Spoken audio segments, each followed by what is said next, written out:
Taylor Swift is not the greatest lyricist of all time, nor is she even the greatest lyricist of our time. That spot is reserved for one Kendrick Lamar Duckworth. The Elohim, if you will. Now gather around, Swifties, if you want to hear a story that involves Easter eggs, lyricism, hidden messages inside lyrics, and it's been spanning 13 years, I've got a story for you.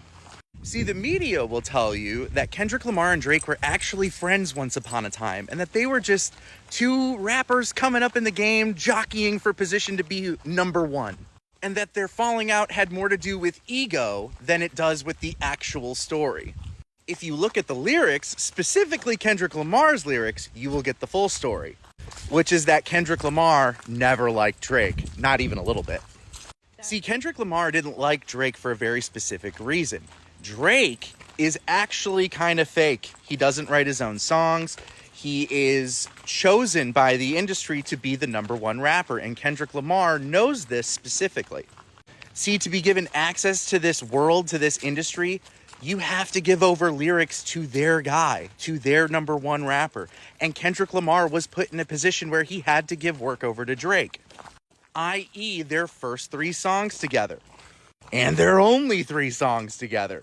So Kendrick Lamar and TDE hatched this plan to get Drake to expose himself for the phony that he is within these 3 songs. See, because Drake is not an actual writer himself, he doesn't have the reading comprehension skills to discern what Kendrick is actually saying for him on these records that Kendrick wrote for him.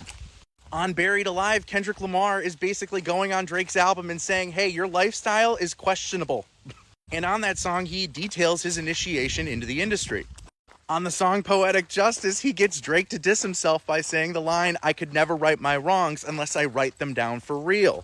At the end of the song, Kendrick Lamar literally says, read slow and you'll find gold mines in these lines. Sincerely yours truly. He's not saying sincerely me and Drake. The consistent message you'll find in all 3 of these songs is that Kendrick Lamar is having to bury his message in his lyrics, because he is no longer allowed to speak plainly about things now that he's in the industry. So then Drake finally puts all of this together, and then what happens? He gets the industry involved. And if you look at the lyrics throughout Kendrick's, songs over the years, he's basically telling you that not only himself, but TDE is stuck inside of an NDA where they can't talk about any of this. So everything that we saw from last spring on, it was just a delayed reaction. It was just delayed by the industry. It's why when the beef popped off last spring, he says, the very first time I shot me a Drake, I didn't point down enough. Today I'll show you I learned from those mistakes. All of this went over everyone's head because the words were too coded. We didn't understand it. He wasn't direct enough.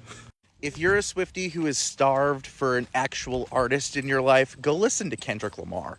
Start with Section 80 and just look at the imagery that's woven through every single project, the symbolism that's woven through every single project, the messaging. He has never swayed once. He knows exactly who he is as a person, and that's what makes it cool. And he actually gives a shit about his listeners and their quality of life and raising people up. And that's all I have to say about that.